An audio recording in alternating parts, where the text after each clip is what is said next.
Hello, I hope everyone had good concurrent side sessions. Welcome once again to the 2022 Planetary Health Annual Meeting at Harvard University. I would now like to introduce Hahrie Han, who will moderate this session on building a planetary health movement. Hahrie Han is the inaugural director of the SNF Agora Institute, the Stavros Niarchos Foundation Professor of Political Science, and the faculty director of the P3 Research Lab at Johns Hopkins University.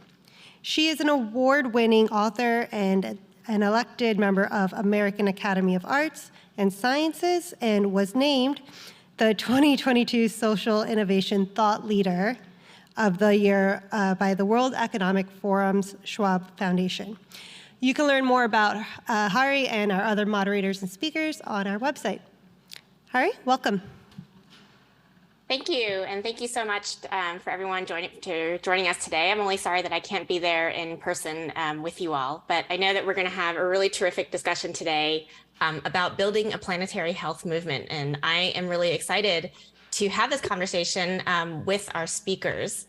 Just to kind of give you a sense of the flow, I think what we're going to do is start by asking each of our speakers to introduce themselves, how they came into this work, and then also a little bit about what they do, so that we have incredible leaders who are doing movement work really in different parts around the world. And so we want to have a chance to learn from each of them, and then we'll have a brief discussion amongst ourselves and then open it up to the group for Q&A. So I'm going to just name our speakers very briefly, but then allow them to really introduce themselves to you. So we have three terrific speakers with us today. We have Anjali Narayanan, who is with us, Reuben Clements, and Alexandre Robert. And so I think that we are going to look forward to hearing about some of the work that each of them will do. And I think that I'm just going to go in the order of the program that I was given. So I'll have Anjali start and then turn it over to Reuben, and then Alexandre give each of you a chance to introduce yourselves. So Anjali, I'll turn it over to you first. Hey guys, my name is Anjali and I'm a youth activist from Houston, Texas. I'm 17 years old and I'm a senior in high school.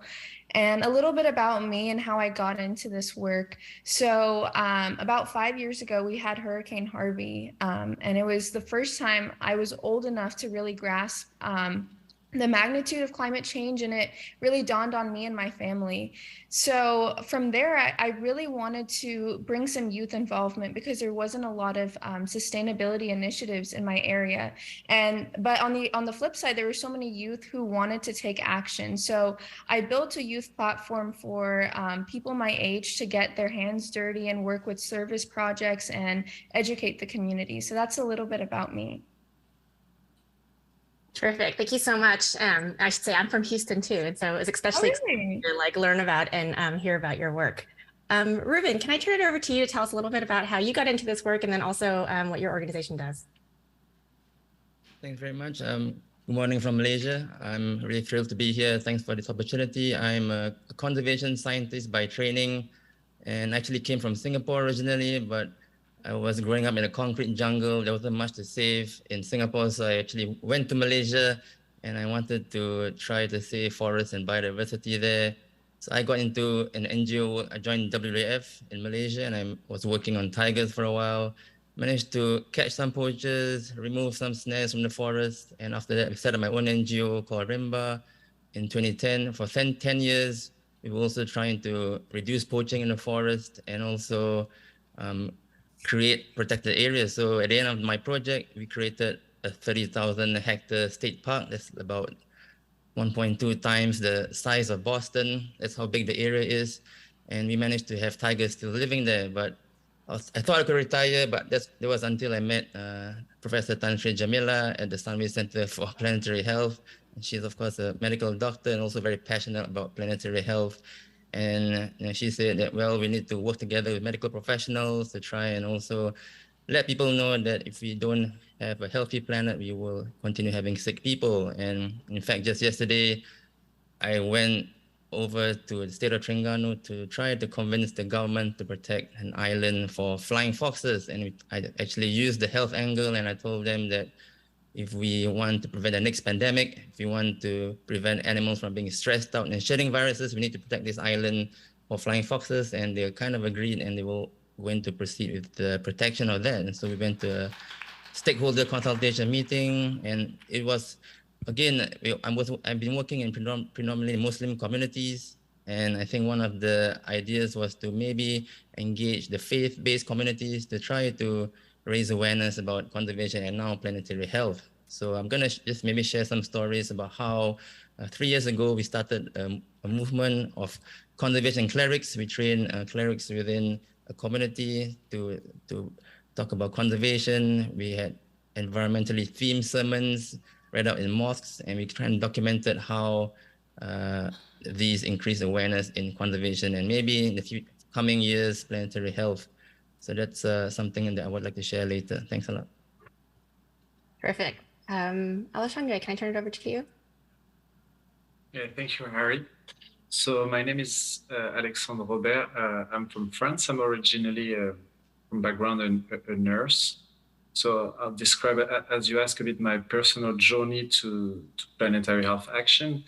So let's say like there was the first phase of progressive personal awareness rising from the 2010 to 2015 through books such as The Empathic Civilization from Jeremy Rifkin. That was a big step into the global change for me when I was a young nurse in 2010.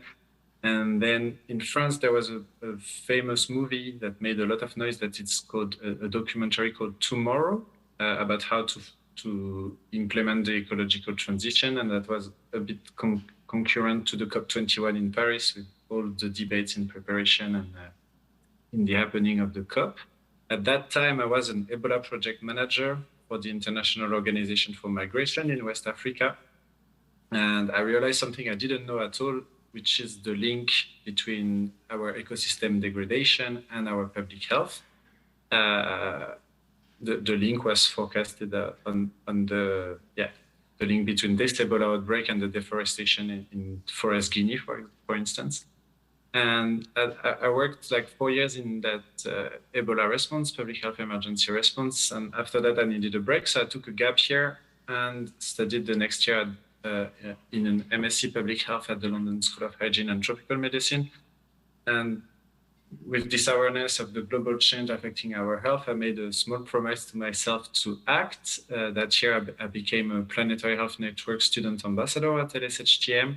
And that was the year the Fridays for Future movement was launched, and also Extinction Rebellion in London. And I was part of the building of a group called Doctors with Extinction Rebellion. That's how I started my journey. And that same year, we got together with a few French people, and we realized that the approach of planetary health was non-existing in French, and we decided to launch an NGO to promote planetary health in French. And that's what I will talk about tonight. Thank you. And can you this say a little afternoon bit? for Boston. Yeah, no, thank you. Can you just say a little bit about what your NGO does to promote planetary health? Yeah, so thank you for that question. So we created that NGO in 2021. What was key in the building of the NGO is the COVID pandemic. A lot of health professionals and other professionals, they realized the link that Reuben was describing between the biodiversity collapse and pandemic risk.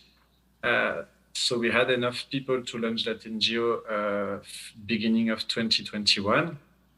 And what we do, we took a holistic approach of planetary health promotion. Our first strategic axe is building awareness and educate. The second is to mobilize and participate in many events and actions. The third is more on advocacy, policy influence. We try to link to politicians and policymakers. And finally, the fourth axe is to support some projects and implement them. And I have like 3 examples of achievements that we had recently this year. The first one is that we partnered with a filmmaker, Marie-Monique Reuben, who released a book and a documentary this year. The name in English is Making Pandemics. And so she shows the link between biodiversity collapse and health, and the One Health concept and the planetary health approach also in that movie. And so we were able to pitch planetary health at the premiere of that movie at the UNESCO headquarters in April 2022. And the next month, we organized with the Geneva Health Forum a premiere and a projection debate in front of almost 500 people. And our members are now talking about planetary health in these debates in many places in France, and several thousands of people in France have heard about planetary health now through that channel. The second action is that we published with a publishing house called Rue de l'Échiquier, the French version of Sam Meyer's book, Planetary Health, Protecting Nature to Protect Ourselves. That was very important for us to have a key reference on the planetary health knowledge to support our work. And the final action is that we released last month, a series of 5 videos with the Centre Conservatoire National des Arts et Métiers. It's a big institution on art and crafts in France. And we released these 5 videos to explain what is planetary health. And if you want more information on that, there is the Pearl Antetesta who is in person at the Planetary Health annual meeting and can talk about it. But this is just a few examples of many actions we do voluntarily. And what is very important for us is to aim for others to talk about planetary health and about us than us directly. That's how we can have a widespread movement. Thank you. Terrific. It's so inspiring to hear about the work that you all are doing, and really, all in different parts of the world, from Europe to the United States to Asia. And I am of the school of thought that in some ways, there's nothing more important than we can be doing than trying to build a movement for planetary health, because so many of the challenges I think that we're facing really have to do with our ability to harness people's will and people's action around these questions. And so I wonder, each of you have done really amazing and impressive things, but can you talk a little bit about what some of the challenges are that you all have faced in really moving people to action? It's one thing to be aware of or concerned about something. It's another thing to really take action around it. And I'm wondering if you all have any thoughts or experiences that you might want to share about some of the challenges that you faced in your work. And I'll open up. I don't know if someone wants to take that question first. I saw a couple of heads nodding, but if anyone wants to jump in. I would love to take this one. Yeah. So when I first started youth movement building, I was really struggling. I think this was right before COVID, so in 2019. And I decided with a few of my friends that we wanted to increase our recycling program. We didn't have any kind of program, and we started looking into multi-stream recycling, which I know is really common in the North and in parts of Europe and Asia, but it did not exist in my area. So we started looking into all these things, but we were only 3 students. And I was really discouraged, and I didn't know how I could get more people to join our movement, because I knew there was a lot of interest, but I didn't know how to translate interest into action. And now at this time, COVID hit and everything was online. And then we really started to leverage social media. And I know it's pretty common, right? You put things on social media, but we started doing our marketing and outreach in a way that really connected to Gen Z, which is my generation. And I think that was the most impactful thing we did. And we, put tap on links and creative QR codes so that there's immediate action when they see these flyers, so that, they don't just see it, but they actually take action and sign up for an event, become a member, etc. So I think that was the most helpful thing. And then overnight, we got 80 members. And then as we continue to grow, today we're over 500 members internationally. So I think social media has been an extremely powerful tool, but now, once you get these people on board, you have to keep them engaged and keep them going with these activities. And I think what's really important is that we send out 2 events every month, from education building to service projects, as well as advocacy with their local governments. Great.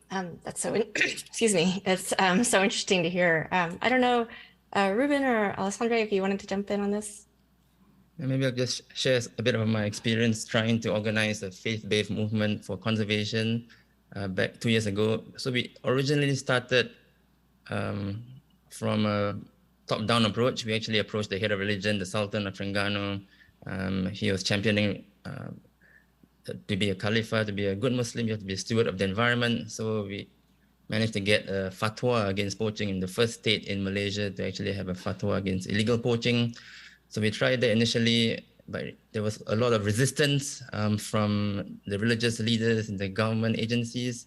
And that was mainly because I think a lot of them were seeing themselves as government servants, as clerics. But what we noticed really helped was when we went to the ground and we started to engage more from the grassroots, and we built up our own community conservation clerics, and they then took it upon themselves to try to embrace what we were trying to share with them about the importance of being a Khalifa, and also if you're a good Muslim, you shouldn't be really poaching animals, critically endangered tigers, and you should be a steward of the planet. And we also went to Indonesia, where we also noticed that the clerics over there were having a lot of grassroots movements, and a lot of the clerics there were not government servants, and that we found that was actually more effective when you're just doing this together with your own community without being told to do so by your employer. That seemed to be more effective. And having this twin pincer approach, where you have a top-down effect, where the head of the religion tells you we need to do this, and also combined with a strong community. That's also that I feel this two-prong approach is really important. It cannot be one or the other. It has to be done concomitantly. I think it's so interesting what you say, because I mean, there's so much, to put my research hat, like there's so much research that shows, movements often have both that top down and that bottom up component. Can you say a little bit of why do you think it was important to sort of not just rely on that top down component, but to go to the bottom up, to the grassroots and engage clergy or faith communities from the bottom up? I guess just based on what I understand, I mean, in my community back in Terengganu, where we were working mostly with communities, they deferred to the Sultan a lot. They of course listened to this position of authority, and after a while, if you don't have that consistent messaging, we tried one environmental sermon across the entire state. We documented an increase in awareness just from that sermon. Before and after surveys, we did about 482 surveys, and we documented an average 20% increase in awareness about environmental conservation and the importance of being a Khalifa, steward of the planet. But that was a one-off approach, and after a while, people just forgot the message, and we decided that having training clerics, giving them a module, giving them a framework, a guide to actually do the preaching on their own time, that provided a more consistent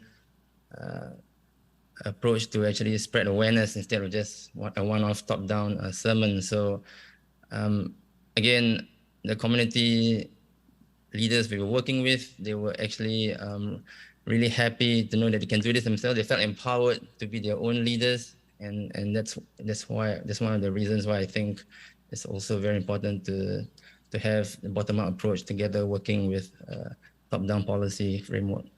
Mm-hmm. Great. Alexander, did you want to jump in on this? Yeah, thank you. And yeah, we spent a lot of time at Alliance Santé Planétaire to think through this tension between bottom up and top down, and that's vertical, but also have the horizontality of the movement. So the functioning of our NGO, instead of being a democracy, a representative democracy, we base more on sociocracy, which is another model where everybody can decide, and we based our decisions not on voting system, but on consent and consensus. So if everybody consent, we move on. It takes more discussion, but then people go together easily. And another principle we use is the principle of holocracy, which means who proposed the action is the one implementing it. And by having this very horizontal movement, we are able to focus people on action. There is usually 1 to 3 leaders on, for example, the translation of the book I mentioned tonight. And then everybody interested can join. And by having a very concrete action, even if it took 2 years, you have a very concrete achievement at the end. People can stay together and take action. So that's the main takeaway of our experience. It's like no matter if you are top down, bottom up, horizontal, people, they gather together when the action is meaningful for them. That's where they will act. Mm-hmm. I think what you all are saying is so interesting, just to kind of try to draw some themes across the work that you all are doing is, you're all working in very different contexts, very different cultural contexts and political contexts and with different populations. But at the same time, I think there are a certain set of principles that are coming out that sound very similar across the work that all of you are doing. You've all, in a way, kind of created a container for people to do their work. So Anjali, the platform that you created, and Reuben, even kind of having this top-down policy sort of helped create this container that empowered people then to then be able to take control of the work in their own hands. And then the next step in a way was then giving people the tools that allowed them to put their own hands in the levers of change. And those tools could be different depending on where you're working and what it is that you're trying to do, but giving people the tools to put their hands on the levers of change and sort of began to propel different kinds of action. So I'm also then I'm curious if, as we think about that a lot of what movement building is first trying to create those containers, pull people into action, but then to sort of translate all that action into something bigger, right? To try to make the whole add up to something greater than the sum of its parts. And I'm wondering if you all can talk about, I know in your introduction, Alexandra, you sort of talked a little bit about some of the amazing impacts that you all have already had, but Anjali and Reuben, I don't know if you guys want to jump in on that question of where it is that you feel like you've had impact, or really if any of you want to kind of think about what the strategies are that you think that have enabled you to have the impact that you have had.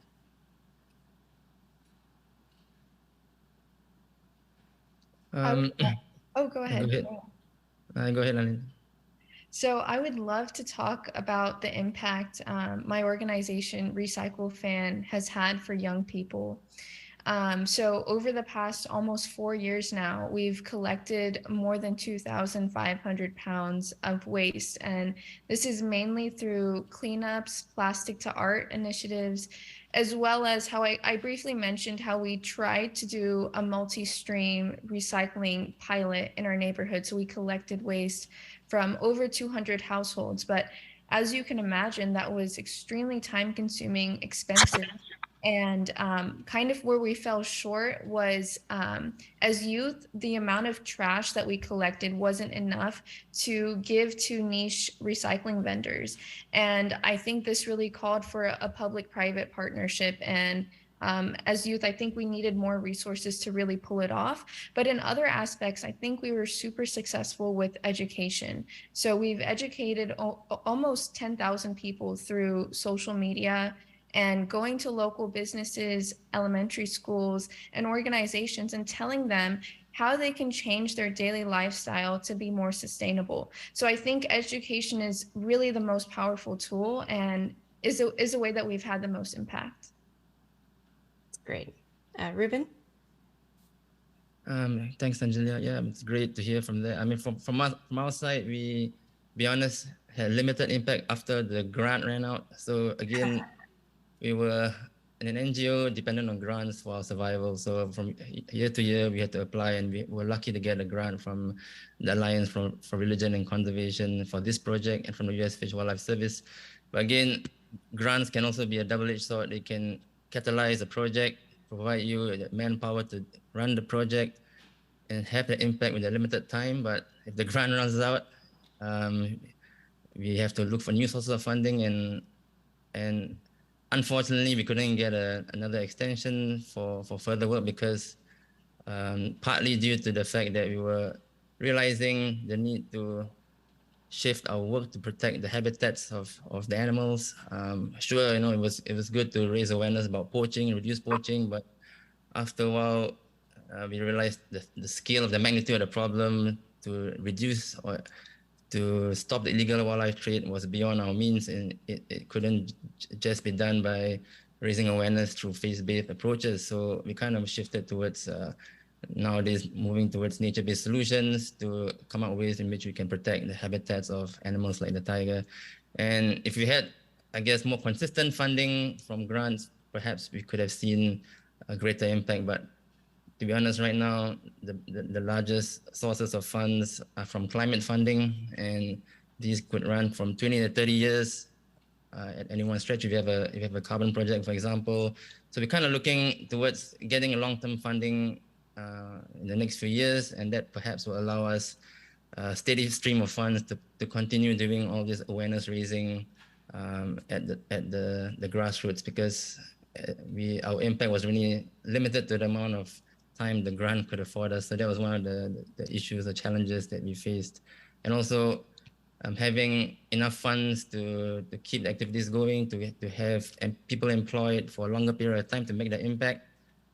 That's also something that we hope long-term funds can give, because people burn out, right? After a while, they engage communities. If you don't look after their mental health. In fact, Tantra Jamila and I and Dr. Renzo here, we came out with an article recently highlighting the need to look after the mental health of environmental guardians. And the funding, of course, did not afford counseling for us to go to when we get burnout. So again, longer term funds would allow us to make greater impact, and I feel that's something donors should kind of pay attention to if you want to have greater impact, especially with regards to raising awareness about planetary health. Mm-hmm. Yeah, that question of stable funding is always such a big challenge, and it's so true that grants can very much be a double-edged sword. So I appreciate that. Alessandra, did you want to jump in on this question, or I actually had a specific question for you, which is, I thought it was really interesting that you talked about the way that you guys think about governance and decision making in your organization, and that's, I think, one thing that movements always think about a lot, is that how is it that we essentially distribute power? That's what these governance decisions do, and how do we allocate it and make sure that everyone is able to have it? So I'm curious how you think that has shaped the ability of you all to have impact or not. Yeah. So how can I answer this? So the traditional governance system that we see in NGOs, associations, for what I know in France or in Western Europe, is usually, I would say often, there is a president, and the president is carrying the whole NGO on his shoulders. And when that president goes, the NGO doesn't work anymore.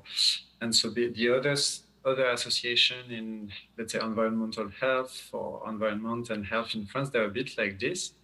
And we came with that shared leadership with many faces, and we were able to go very fast at the same level of other NGOs.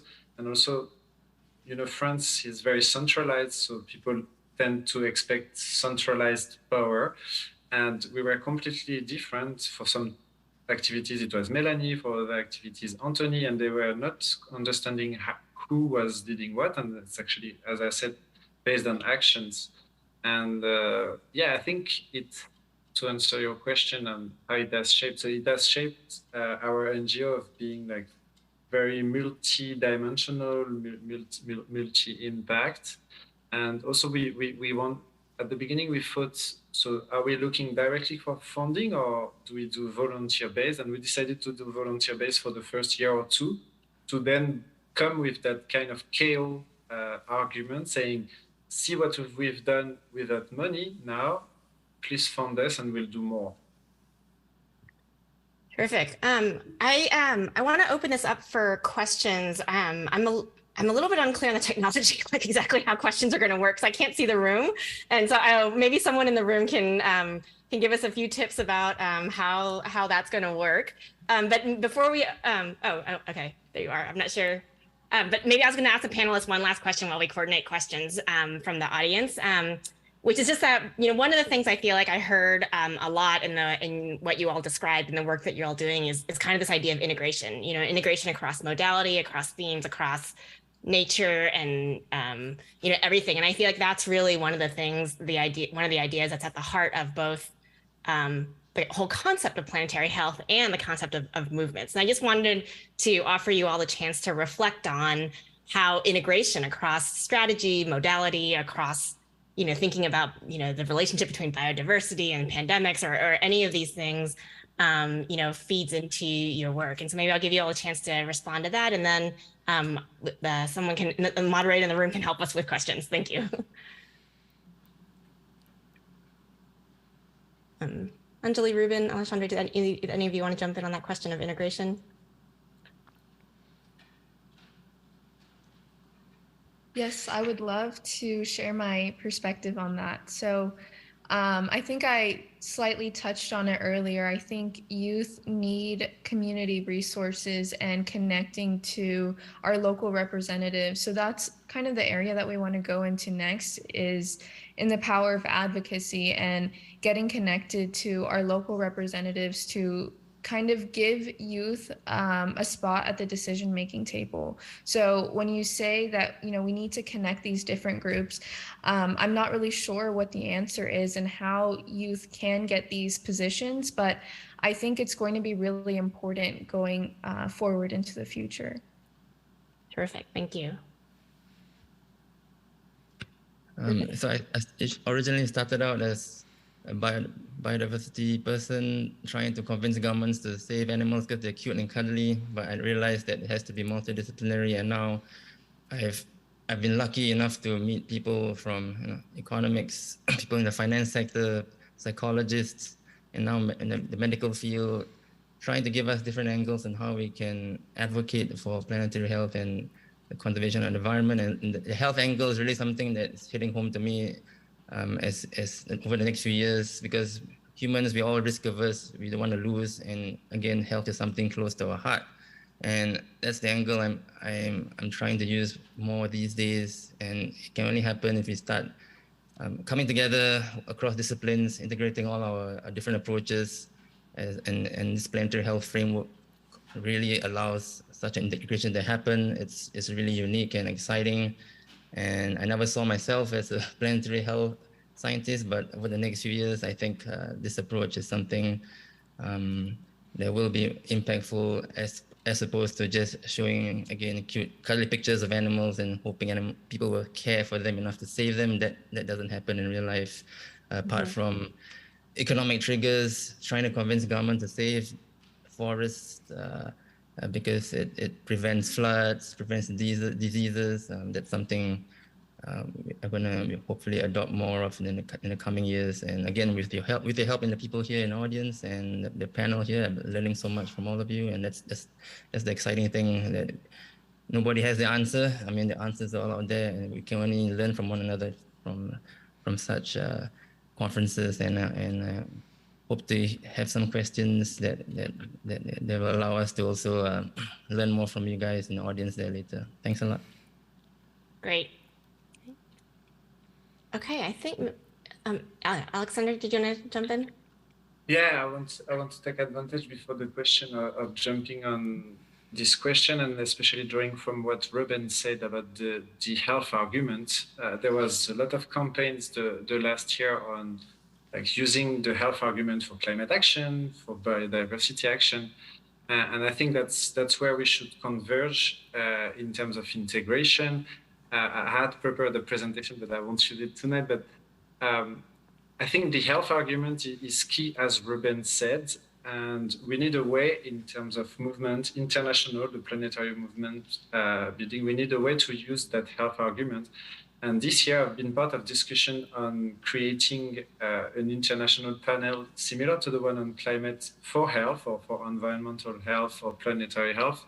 And I think that's something that would be great as a key action to bring us together, trying to compile all planetary health evidence to inform policies, trying to build a coalition of UN actors, some voluntary states, or the civil society.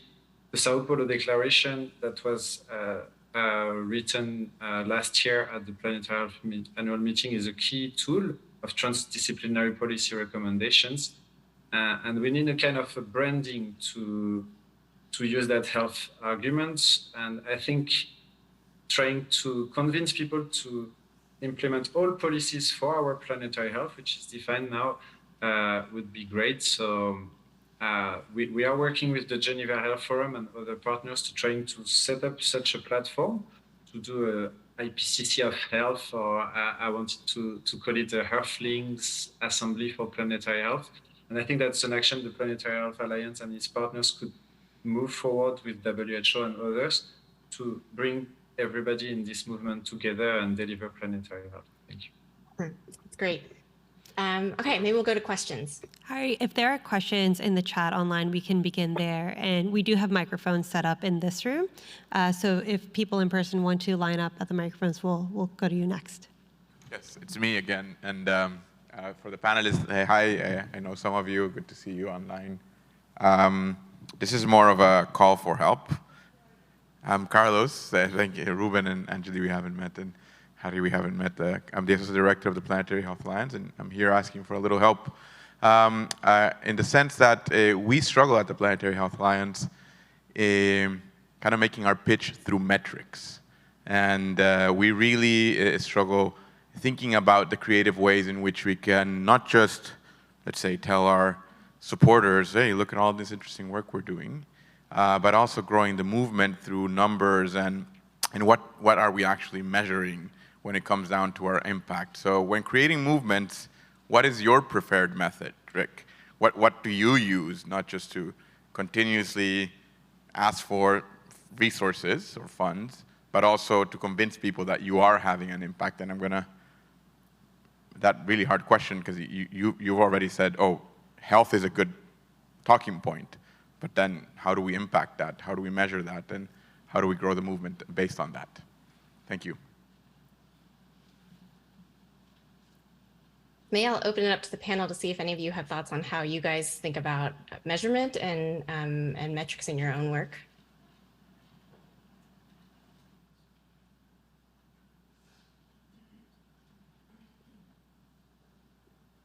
Maybe while you guys think, maybe I'll just offer that so for those of us that do think a lot about measurement all the time, traditionally in thinking about the impact of movements, we sort of think about the measurement at 3 levels. So is the movement developing the capacity of individual people to take action, to become leaders, to put their hands on the levers of change in the way that we're talking about? That's one. The second, is it creating the collective capacities, right? The kind of containers or the vehicles that people need to be able to take action, and strengthening the kind of collective ties, that interconnected network of relationships that people need to be able to stay in the work over time. So it's one is like the impact at the individual level. The second is the impact at the collective level. And the third is it making change in the world?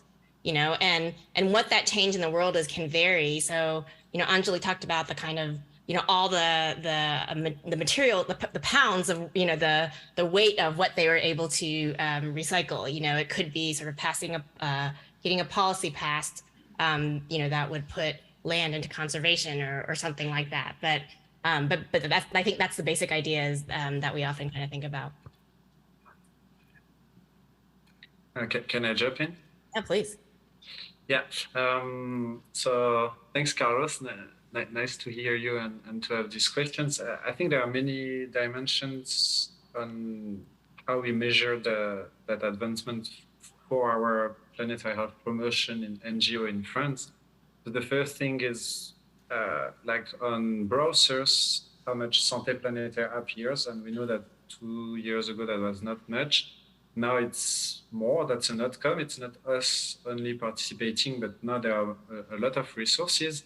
The second one is the visits to our website, and we see that it's progressing, not exponentially, but it has some progress. And for the social media, we use the metrics of in how many searches we appear, the number of people we target, we reach, and to really look at the impact and outcomes, because we try to promote that field. For us is more to see if we appear in the news, or how many partners or other actors talk about planetary health or invite us. This kind of low, they're not hard metrics, but it gives you a sense of, is it progressing, expanding, or not. And we see that in French, at least, it's expanding. And I think Planetary Health in general is expanding also. The lonely fact that it was one of the main topics on the side of One Health for the Geneva Health Forum, which is one of the main global health conference in the world, is a good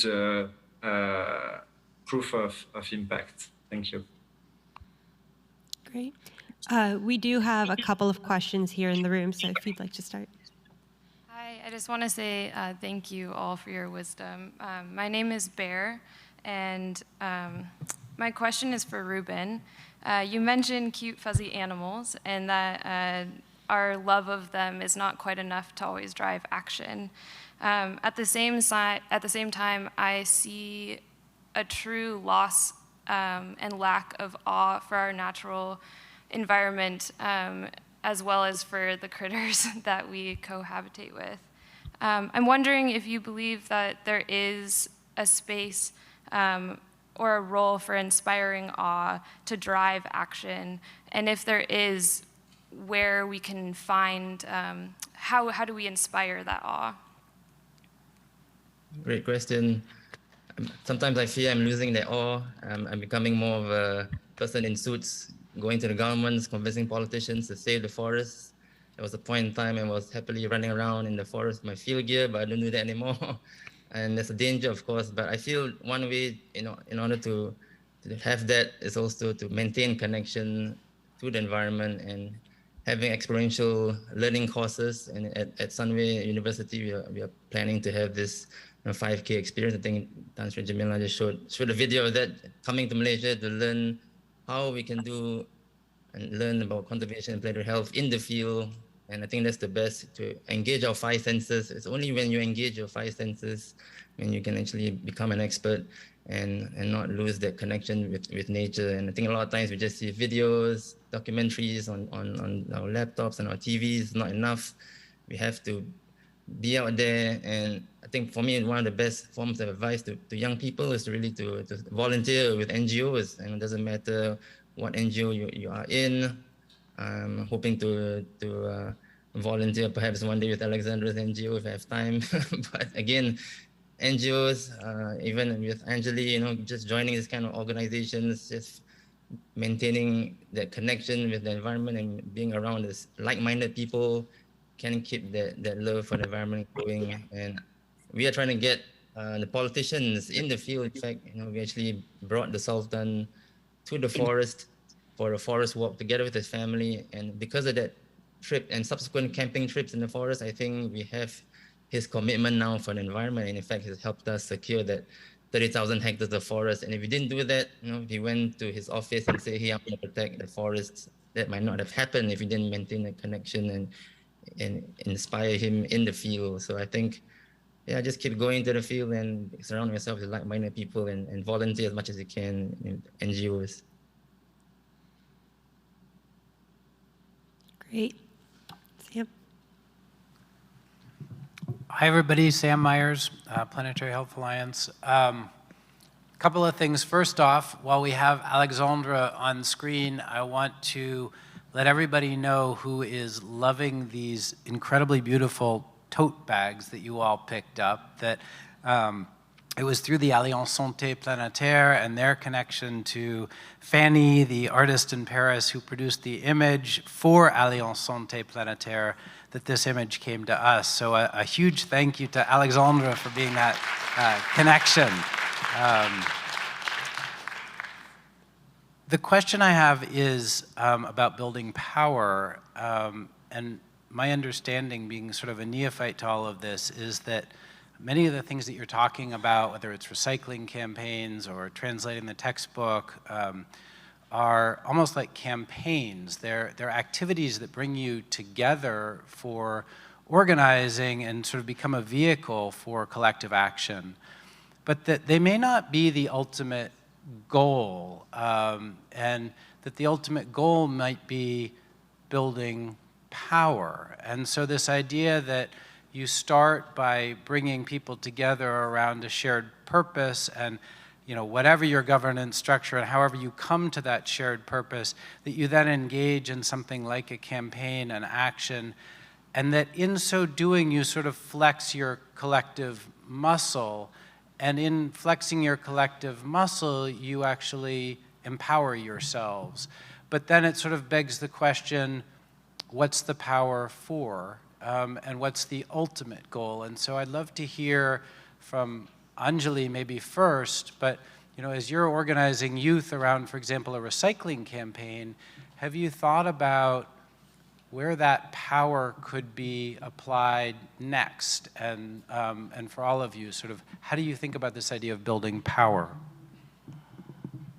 Thank you so much for the question.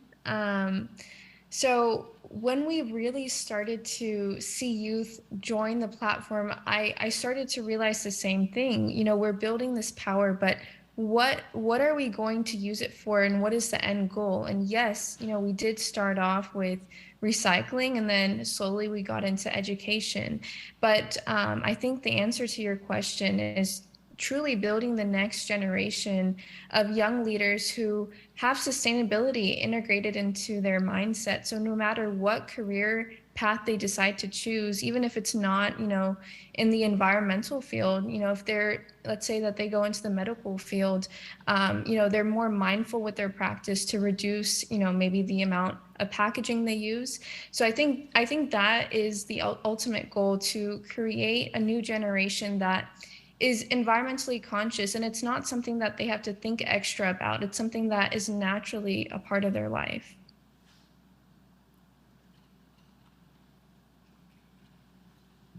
Just want to add on to that. So I closed my NGO this year. After 10 years, we closed our NGO, and people were so sad that we had to go. But in fact, I was thrilled. My wife and I, we co-founded this NGO. We're thrilled we closed this NGO. Why? Because we incubated 4 new ones, and all our young staff are now heading all these 4 new NGOs. And for me, we've transferred the power to them, and we empowered them to stand out of our shadows and lead themselves. And to me, that's something that's what we all should be thinking of, again, grooming our next generation, but also transferring power and giving them the platform to shine and not stand in our shadows. They were initially very fearful that they will fall and trip and not get enough funding, but all of them now are, I'm so proud of them. They are all standing on their feet and also espousing the same values that we had, the shared leadership that we like Alexandra had with NGO. And also our singular goal right now is really to save more forests. And our KPI is number of hectares of forests. We are at 30,000 hectares now in Terengganu. We aim to get 200,000 hectares protected. For me, that's the best carbon sink and also the best fight against disease X. So that's our singular goal in this moment, but I'm so thrilled that we have more empowered youth from our original NGO that has set up their own ones to go on and grab more forests out there while stocks last.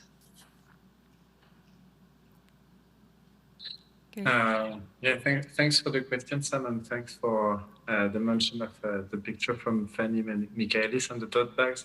That question of power is very interesting. We have a lot of discussions internally. One key thing is first to recognize that now humanity has the power to basically destroy its own living conditions on Earth. That's what the Anthropocene is. So that's the power we are having. And if we continue like this, we'll succeed in destroying too much for our own survival. So then the ambition has to be super high for us in terms of power. I think when you grow your movement, you have the power either to change the actors or to change the rules, and that brings a different set of actions. For the moment, we just inform and educate, but we have some reflections internally of should we engage as individuals or the NGO with political parties, and some of our members, they are also going outside of the system and building some communities that are living in autonomy, and others even stronger, like Extinction Rebellion or Scientist Rebellion recently, and many groups, they decide to block actions that are detrimental to our planetary health. And I think for us, ultimately, we want to participate to a shift of power, like in France and in Francophone countries.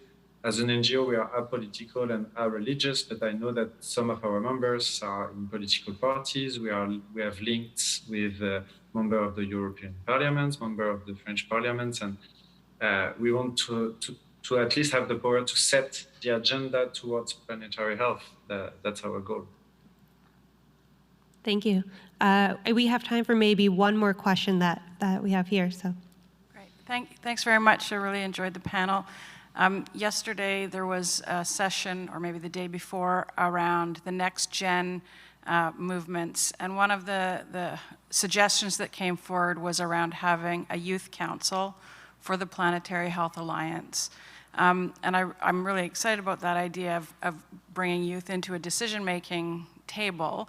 But also I'm wondering about the flip of that, and how might, so I'm in the academic sector, how might we come to your tables, I suppose, and so that it's not just about having representation from youth on certain entities, but also how can we support you? And I think I'm also speaking from a Gen X kind of, and for those who are older, the boomer kind of populations. How can we get mentorship from you around how to better engage, I guess? So just flipping the narrative of you know, all the strengths that you guys bring, and how can we support?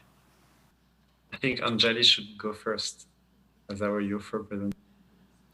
Thank you so much for your question.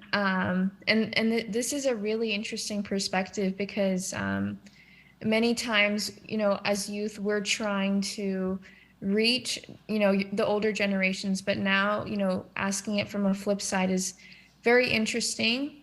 I think the most important thing is that we let you guys know how in the local areas and in the communities, how we can be supported. I think support is the most important thing, and equipping us with the right resources to be efficient with our change. Because, you know, to be honest, with the recycling, I know we've collected a lot, but it still feels like what we're doing isn't bringing, you know, it isn't really changing the world, right? It's just making a small dent.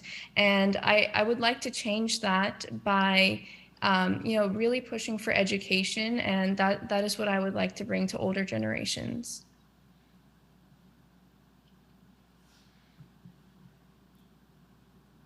I think I'm Gen X, so I can't really speak for myself. Maybe Alexandra can continue. Thank you. I'm Gen Y, so I don't know where to start. First, so I don't know what is the proposal of a youth council, but I was very thrilled to learn what is tokenization. Tokenization, I don't know how to pronounce well in English.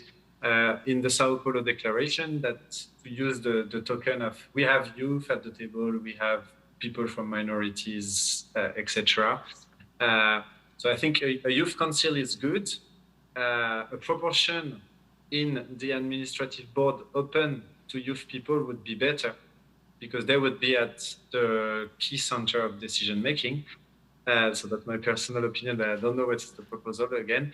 And one thing we have, one thing that upsets me sometimes is when the Gen X or people older say, "Ah, yeah, we need you, the young people, to change the things." But there is nothing more upsetting than that, because the young people, they don't have the power. The generation which is 50 plus is the one with power. They have financial means, they have the higher positions in institutions, so they have to act, and they have to go with the youth to help them. That's the most important thing. We are an NGO in France. We are quite young, but we have people retired with big careers that are coming with us and helping us. And I think that's the best way, that the older people go where the young are taking action and share their wisdom and their examples with them.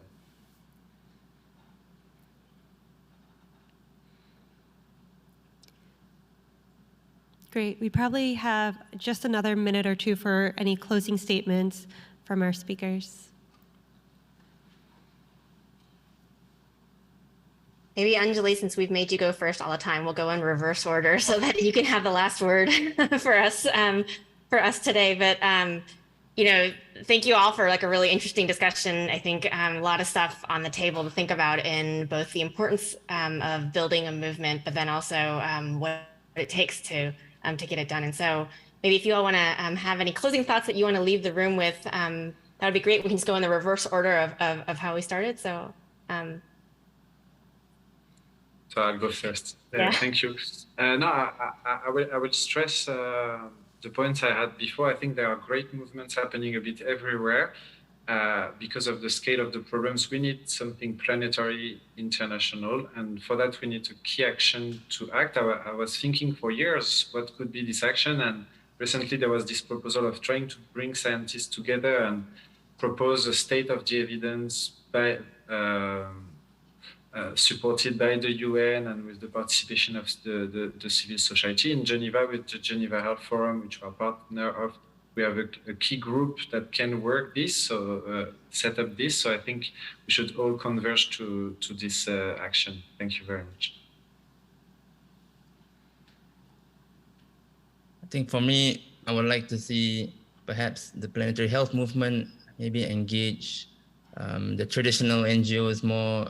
For example, you know, the big NGOs like WWF, WCS, those who are working in the biodiversity field, so that they're more aware about the health angle of things. Because right now, I still see a lot of environmental NGOs fighting to save ecosystems and species, but we're not using the planetary health angle enough and how it impacts our health. And for me, as a conservation scientist trained as a biodiversity person, I'm not sure how many biodiversity people are there at the conference. Maybe not many, but we should have more of us at the conference in the coming years to also try to use this additional ammunition, right? To try to convince policymakers. Because again, it's nice to save the tiger and the polar bear, but we need to relate it better to our health. And I think one of the key things is working with the medical field, because there's so much research on how the environment impacts our health, and it's not being communicated better enough or fast enough at a rate where we can make a significant impact. And so the comms is really important with an optic. So another hope is that I would like to see more persuasive communication content from the planetary health movement. We need to engage, we need to really work with behavioral scientists and behavioral change people to do this, because a lot of us scientists are really poor communicators, and that's something I hope we can see more of. And maybe in the coming conferences, we have behavioral change experts who can help us do this in side shows, as well as workshops. I'm in fact attending a behavioral change communication workshop in the coming weeks. And these are people who espouse the Cialdini 6 principles of influence and all this persuasion science approaches that I think are really useful, and we'll be using it ourselves to influence policymakers. And I hope we can have more of that in the coming years. Thanks. All right, Anjali, you get the last word. Thank you guys. I just wanted to thank you guys for inviting me to the panel, and it was super enriching to be with my fellow panelists and hear where they're coming from in different parts of the world and working in all kinds of different fields. So I think the thing that I want to leave off with is we need to continue to build platforms and fund these platforms with the right resources, and it's not money all the time. It's different kinds of resources to push for these movements, and the Planetary Health Alliance is an example of that. So I think this is an awesome movement, and I want to thank you guys for having me as a young person here, and I hope there's other young people in the audience. Thank you all for a perfect discussion.